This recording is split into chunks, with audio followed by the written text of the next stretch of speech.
Hello everyone, today I am making a short tutorial on how to handling the GPS while taking a location of any point feature.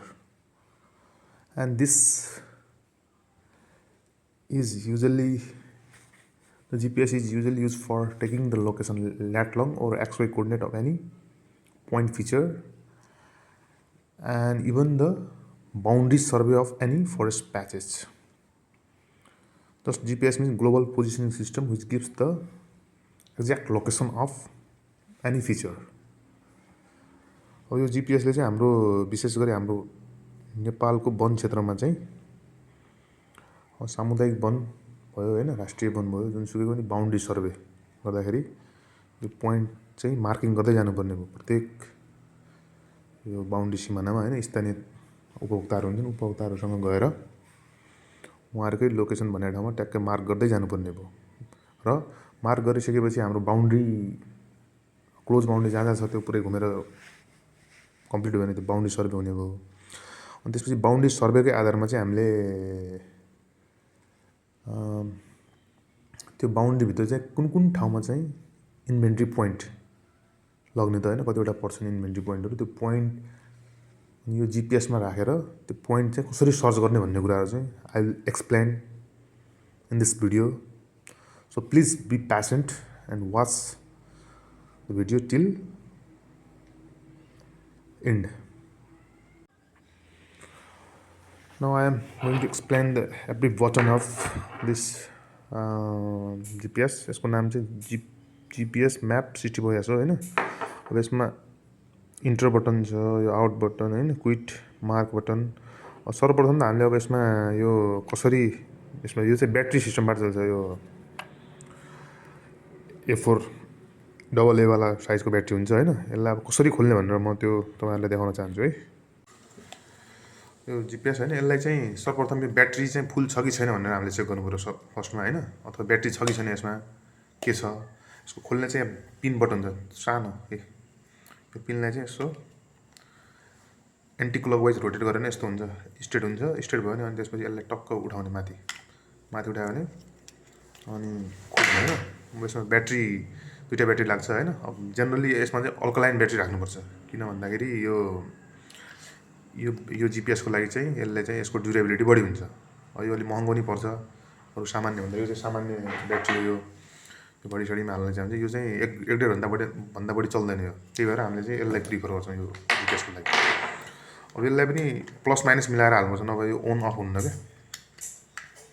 अब यसमा plus चाहिँ माथि छ होइन, भनेको यसको सानो यो टिप हुन्छ नि, यो टिप चाहिँ प्लस साइड हो। त्यो भएर प्लस जहाँतिर फर्केको छ यो टिप पनि उतातिर फर्काउनु यसरी राख्ने, अनि यो टिप यतातिर उल्टो राख्ने। यो सामान्य कुरा हो यो होइन, but I have to explain this. यसलाई चाहिँ फेरि लगाउँदाखेरि सेम उसमा जानु पऱ्यो। यो टिप यो पिन चाहिँ स्ट्रेट हुनु पऱ्यो, अनि यसलाई चाहिँ फेरि क्लकवाइज डाइरेक्सनमा घुमाएर यसलाई तल प्रेस गर्नु पऱ्यो है। देन यो अन गर्नलाई चाहिँ यो बटन छ पावर अन बटन, यसलाई चाहिँ प्रेस गरिराख्यो भने हाम्रो चाहिँ अन हुन्छ है। प्रेस गरेँ मैले, जस्ट अन भइसक्यो। अन भएर डिफ्रेन्ट पोइन्टहरू देखाइरहेको छ अब यसमा होइन। अब सर्वप्रथम अब यो पोइन्टहरू छन्, मार्क कुनै पोइन्ट लगाउनु पऱ्यो मार्क भन्ने हुन्छ, क्विट भन्ने हुन्छ। जस्ट मोबाइल चलाए जस्तै हो क्या। So no need to take headache while handling the GPS, just it looks like a mobile. अब यसमा सर्वप्रथम त हामीले क्विट भनेको ब्याक बटन हो, यसलाई ब्याक गर्ने होइन। ब्याक गरेर यहाँ अब के छ यसमा, सर्वप्रथम हामीले जानु पऱ्यो वेब पोइन्ट म्यानेजरमा जानु पऱ्यो, यसलाई इन्टर गर्नु पऱ्यो होइन। इन्टर गरेपछि यस्तो आउँछ, अथवा यसलाई क्विट गऱ्यो भने ब्याक आउँछ। पोइन्टहरू छन् धेरै। अब हामीले कुनै पनि काम गर्नुभन्दा अगाडि यो पोइन्टलाई चाहिँ नचाहिने हुनु भने यसलाई चाहिँ उडाइदिनु पर्छ क्या। अब यो उडाउनलाई कहाँ जानु पऱ्यो त हामीले मेनुलाई क्लिक गर्नु पऱ्यो, अनि डिलिट अल भन्ने छ, इन्टर गर्नु पऱ्यो। यो एराइभ भनेर आइरहेको, यसलाई चाहिँ क्विट गर्ने है। डिलिट अलमा चाहिँ इन्टर गर्नु पऱ्यो, यस गर्नु भने चाहिँ यसलाई चाहिँ यस गर्नु पऱ्यो है। अब यहाँ 0 छन्, केही पनि पोइन्ट छैन, अब यो खाली भयो। अब खाली भएपछि हामीले नयाँ काम गर्न चाहिँ सुरु गर्न सकिन्छ। अब सर्वप्रथम हामीले यसमा यो अब ब्याक गर्नु पऱ्यो, क्विट गरेपछि फेरि यस्तो आउँछ, यो सेटेलाइटवालामा जानु पऱ्यो। यो चाहिँ क्विट चाहिँ दाब्दै गऱ्यो भने यो डिफ्रेन्ट फङ्सनहरू आउँछ क्या। सर्वप्रथम हामीले यो पोइन्टमा चाहिँ डिलिट गरेर त्यसपछि चाहिँ यो सेटेलाइट भन्नेमा जानु पऱ्यो। यसलाई दाब्दै गएपछि चेन्ज हुँदै जान्छ। कहाँ छ सेटेलाइट ल सेटेलाइट आयो, यसलाई होल्ड गर्ने। सेटेलाइटको यो यस्तो देखाउँछ अब सिग्नलहरू। अब यसमा माथि 44R00443248 लेखेको छ, यो चाहिँ एक्स कोअर्डिनेट हो होइन। UTM 2978914 भनेको चाहिँ वाइ कोअर्डिनेट हो। अब टिप्दाखेरि हामीले अब फिल्ड बुकमा चाहिँ टिप्नु पऱ्यो भने एक्सको ठाउँमा चाहिँ 443245 लेख्नु पऱ्यो, वाइको ठाउँमा चाहिँ 2978915 लेख्नु पऱ्यो। त्यसको लागि फेरि यो ग्लोनास तल 6 मिटर छ नि, यो चाहिँ एक्युरेट हुनुपर्छ है। यो बिलो 4 मिटर अथवा बिलो 5 मिटर भन्छ। अहिले 6 मिटर आएको छ, म किनकि यो रुमभित्र भएको हुनाले 6 मिटर छ। यदि बाहिर भयो यो एकदम कम हुन्थ्यो। अनि यहाँ माथि यो हेर्दाखेरि यो 45 यान छ। यो नेपालमा चाहिँ 44 र 45 दुईवटा जोन छन् क्या। नवलपरासीभन्दा पूर्वतिर आयो भने चाहिँ 45 यान देखाउँछ अटोमेटिक। त्योभन्दा पश्चिमतिर गयो भने चाहिँ 44 यान 44R लेख्छ है। त्यो भएर डोन्ट बी कन्फ्युज। ल यो भयो। अब यो भइसकेपछि एक्युरेट हाम्रो GPS ग्लोनास 6 मिटर छ। अब 6 मिटरको ठाउँमा अब कम ल्याउन सके कम हो होइन। अनि अहिले चाहिँ अब रुमभित्र भएको हुनाले यो खासै समस्या भएन, ठिक छ, इट्स ओके। अब हामीले जस्तै मानौँ एउटा सामुदायिक वनमा गयौँ। सामुदायिक वनमा गइसकेपछि अब कहाँबाट सुरु गर्ने भन्ने हुन्छ। अब जस्तै त्यहाँका स्थानीय उपभोक्ताहरू हुन्छन्, उपभोक्ताहरूलाई सुरु गर, यो पोइन्टबाट सुरु गर भन्ने बित्तिकै पोइन्टमा जाने। ल तपाईँको सिमाना कहाँ हो भनेर भन्ने। ल सर यहाँबाट सुरु गरौँ, म्याडम यताबाट सुरु गरौँ भनेपछि फर्स्ट पोइन्ट लग्नु पऱ्यो भने फर्स्ट पोइन्टको लागि चाहिँ मार्क भनेर लेख्नु पऱ्यो है। मार्कमा जानु पऱ्यो। यहाँ मार्क भन्ने छ नि, मार्क गर्ने बित्तिकै यस्तो आउँछ। अनि मार्कलाई डन भन्ने हुन्छ। डन गरेपछि सेभ हुन्छ। अब यसमा चाहिँ हामीले डन गरी अटोमेटिक सेभ पनि हुन्छ। अझ अथवा फिल्ड बुकमा टिप्नु पऱ्यो भने वेब पोइन्ट WP1 WP भन्नु पऱ्यो एउटा कोलुममा, अर्को एक्स भन्नु पऱ्यो, एउटा वाइ देख्नु पऱ्यो, अनि कैफियत पनि लेख्नु पर्छ हाम्रो रिमार्क्स। त्यो पहिलो पोइन्टमा के छ, खोल्सा छ कि कुनै सालको रुख छ कि रोड छ कि होइन। अनि एक्सको ठाउँमा चाहिँ 443241 लेख्नु पऱ्यो, वाइको ठाउँमा चाहिँ 2978917 लेख्नु पऱ्यो। अनि यति लेखिसकेपछि यसलाई डन इन्टर गरेर त्यो सेभ हुन्छ। यो सेभ भयो होइन। पछि हामीले अब यो GPSमा पनि हेर्न सक्ने भयौँ, प्लस हामीले लेखेको छ भने फिल्ड बुकमा पनि हुने भयो। अब यसरी यो पोइन्टहरू चाहिँ मल्टिपल लग्न सक्ने भयो। जति पनि उहाँहरूले भन्दै जानुहुन्छ, ल टिप्दै जानुहुन्छ। अब सिधा छ भने त अलिक टाढामा लग्यो नि भयो। टर्निङ पोइन्टमा चाहिँ जति सक्दो म्याक्सिमम लग्ने पोइन्टहरू 10 मिटर 15 मिटरको डिफ्रेन्समा। अब यो पोइन्टहरू कहाँ देखिन्छ अब सेभ गरेर पोइन्टहरू भन्दाखेरि फेरि यो क्विटमा जानु पऱ्यो। क्विटमा गएर वेब पोइन्ट म्यानेजर भन्ने हुन्छ। यसलाई होल्ड गरेर यसलाई छोडिदियो भने ट्याक्कै खोल्छ। अहिले भर्खर हामीले सेभ गरेको पोइन्ट यहाँ छ। त्यसै गरी अरू पोइन्ट अझ गर्नु पऱ्यो हामीले। अरू पोइन्ट गरेर फेरि सेटेलाइटमा जानु पऱ्यो, 6 मिटर छ होइन। फेरि जस्तै म बाहिर गएँ मानौँ, अर्को ठाउँमा यसरी हिँड्दै गएँ होइन। हिँड्दै गएर म यो नयाँ पोइन्टमा आएँ है त। नयाँ पोइन्टमा आइसकेपछि फेरि यसमा हामीले अर्को पोइन्ट मार्क गर्नुपर्ने भयो। मार्क इन्टर, यो पनि सेभ भयो।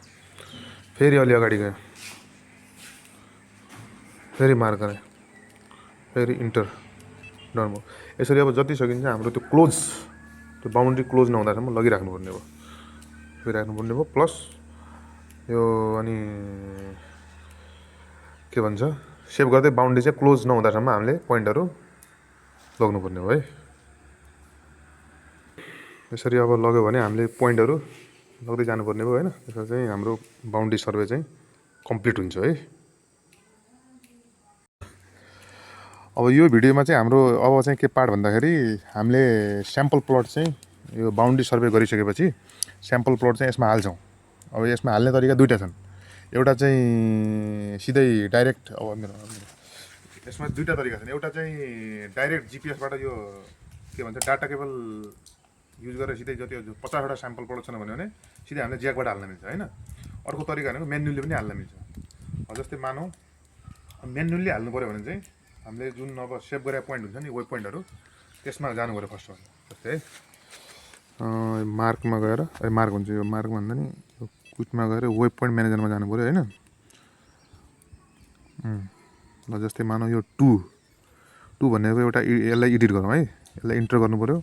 अब स्याम्पल प्लट चाहिँ हाम्रो एउटा पेपरमा दिया हुन्छ हामीलाई होइन, कुनै अब काम गर्ने मान्छेले सर्च गर भनेर यसमा चाहिँ इन्टर गर्नु पऱ्यो यसमा चेन्ज गर्न मिल्छ क्या यसरी एडिट गर्न एक्स वाइ चाहिँ एडिट गर्न मिल्छ 4 को ठाउँमा कुनै 5 हुनसक्छ जस्तै 2 को ठाउँमा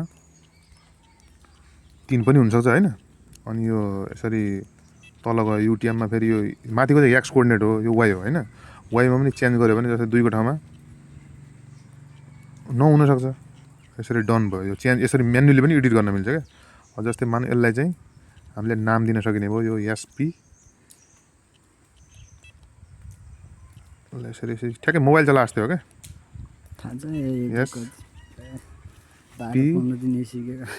यसको नाम जे पनि दिनु एसपी2 भनेर दिएँ है त मैले त्यो गऱ्यो यसलाई सिधै गो गरे नि हुन्छ अथवा सिधै म्याप गरेर सिधै यो पुट गरेपछि सेभै हुन्छ यो अब यो सेभ भयो पोइन्ट होइन सेभ भइसकेको पोइन्ट चाहिँ अब हामीले सर्च गर्नु पऱ्यो क्या अब सामुदायिक वनभित्र कहाँ लग्ने भन्ने हुन्छ नि त इन्भेन्ट्री पोइन्ट होइन अब यो चाहिँ हाम्रो जिआइएसबाट यसले दिइसकेपछि यो पोइन्टमा अब जानु पऱ्यो हामीले अब जानलाई चाहिँ फेरि त्यही अब कि त यो डिस्प्ले अलरेडी देखाएको छ यो देखाएन भने क्विटमा जानु पऱ्यो त्यो वेब पोइन्ट म्यानेजर भन्ने ठाउँमा ट्याक्कै होल्ड गर्नु पऱ्यो वेब पोइन्ट म्यानेजर आयो होइन यहाँ गर्ने अब जस्तै एसपी मैले 1लाई सर्च गर्दैछु है त एसपी 1लाई इन्टर गर्ने अनि यहाँ गो भन्ने हुन्छ है गोमा इन्टर गर्नु पऱ्यो अनि यसरी फेरि क्विट गर्नु पऱ्यो यहाँ कम्पासको साइन हुन्छ अब यहाँ कम्पासको साइन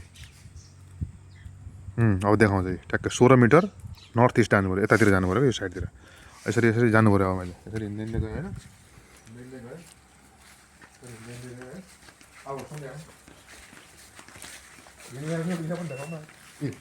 अब हिँडिसकेपछि यहाँ पुग्ने बेला चाहिँ यस्तो लेखा हुन्छ कि एराइभिङ एट SP1 भनेर अब जस्तै ओके भनौँ है त्यहाँ त्यो गऱ्यो भने 9 मिटर देखाएको छ भने 9 मिटर भने धेरै हो क्या अझ फेरि बिस्तारै बिस्तारै आउला ट्याक्क होइन जति सक्दो कम ल्याउने क्या हामीले पोइन्ट 6 मिटर आयो होइन अझ बढी कम आउला 5 मिटर आयो अझ अलि यतातिर देखायो 5 मिटर 4 मिटर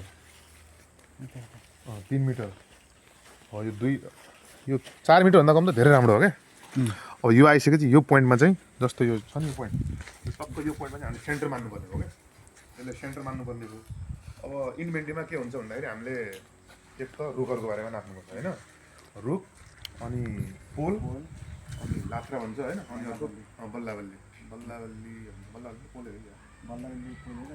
पोल लात्रा र अनि त्यसपछि बिरुवा क्या अब फर्स्टमा रुख नाप्नु पऱ्यो रुख नाप्दा यो सेन्टरबाट 12.61 मिटर चाहिँ रेडियस भनेको यो जस्तै मानौँ यहाँदेखि त्यहाँसम्म 12.68 मिटर छ होइन त्यहाँसम्म फर्स्टमा तान्नु पऱ्यो दुईवटा स्याम्पल प्रोड लग्दासम्म चाहिँ तान्नु पर्छ क्या किनकि आफूलाई कन्फिडेन्स हुँदैन अनि यसरी मानौँ ल त्यहाँसम्म पुग्यो यसरी यो एरियाभित्र रुख कति पर्छ त्यो रुख मात्र गर्नु रुख गर्नु पनि पऱ्यो प्लस प्रत्येक रुखको नाप पनि गर्नुपर्छ डिबिएस हाइट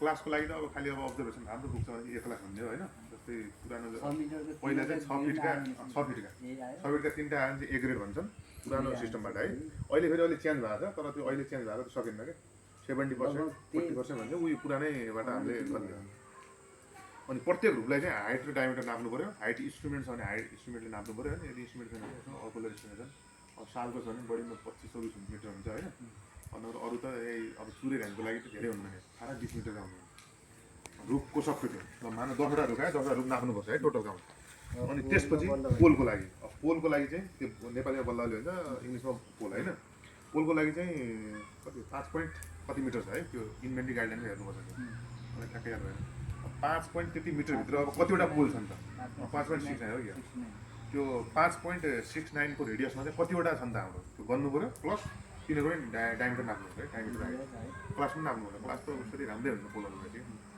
पोलको त्यो पनि सक्यो होइन त्यो टिप्ने टक्क एउटा इन्भेन्ट्री सिट हुन्छ त्यहाँ टिप्ने अनि त्यसपछि लात्रा भनेको स्याप्लिङ भन्छ इङ्ग्लिसमा होइन त्यो स्याप्लिङको लागि चाहिँ फेरि 2.81 भन्छ त्यो 2.71 जति छ लगभग 2 अनि त्यो 2 मिटरभित्र चाहिँ लात्रा कति छन् त्यो चाहिँ गन्ने हो त्यसमा डिबिएस नाप भन्छ नि तर खासै डिबिएस नाप्नु पर्दैन अब लात्रा चिन्नु पऱ्यो फेरि अब पोल पनि चिन्नु पऱ्यो पोलको फेरि स्ट्यान्डर्ड साइज हुन्छ 30 cm भन्दा कम चाहिँ हुनु पऱ्यो त्यो डिबिएस के 30 cm भन्दा कम 10 cm भन्दा माथि अझ फेरि त्यो 5.2 उसमा ट्रीको पनि नाप्दैन त्यो गलत भयो फेरि ट्याक्कै पोलको मात्रै नाप्नु पऱ्यो क्या पोलको सक्यो अनि त्यो सिडलिङ लात्राको लागि चाहिँ तिम्रो हाइट हेर्नु पर्छ 1 मिटरभन्दा हाइट माथि हुनु पर्छ है त्यो 1 मिटरभन्दा तल भने बिरुवा हुन्छ होइन 1 मिटरभन्दा माथि हाइट हुनु पऱ्यो अनि डिबिएस चाहिँ 10 cm भन्दा तल हुनु त्यो चाहिँ लात्रा भनेको 10 cm भन्दा माथि भने फेरि पोलमा गयो क्या त्यो डिबिएस अनि त्यो लात्रा कतिसम्म बन्नु पऱ्यो, सालका यति भेट्टे, अनि सिन्दुरेका यति भेट्टे, अरू स्पिसिस जति पनि भेटिन सक्दैन त्यो हो।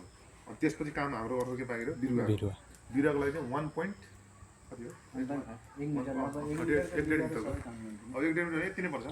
यतिभित्र सालका कति भेट्टे, अनि खैरका कति भेट्टे होइन, खैर त भेट्टिन्न, अब साल अस्ना तिनीहरू भेटिन्छ, कर्माहरू जे जे भेटिन्छ त्यो 1 पोइन्ट त्यो मिटरमा चाहिँ काउन्ट गर्ने, जस्ट 5, 10 जति पनि हुनसक्छ। त्यति गरेर टक्क टिपोट गऱ्यो भने एउटा स्याम्पल प्लटमा हाम्रो त्यो काम सक्यो। तिनीहरूको चाहिँ हाइट साइड के गर्नु, जस्ट काउन्ट है, बिरुवा काउन्ट हो। त्यति गऱ्यो भने एउटा प्लट सक्यो। अनि फेरि अघि प्रोसेस गरेर यहाँ सर्च गर्ने, स्याम्पल गरेर 2 भनेर, 2मा फेरि इन्टर दाब्यो, गो भन्ने हुन्छ, गोमा गयो होइन, गोमा गएपछि फेरि कम्पास भन्ने बनाउनु पऱ्यो। कम्पासमा गएपछि टक्क 200 मिटर यता जाउँ भन्छ होइन, त्यो गरेर फेरि दौडिने, अनि हाम्रो काम हुन्छ। त्यसपछि चाहिँ हाम्रो इन्भेन्टिभ काम चाहिँ सकिने भयो है। हस्, धन्यवाद।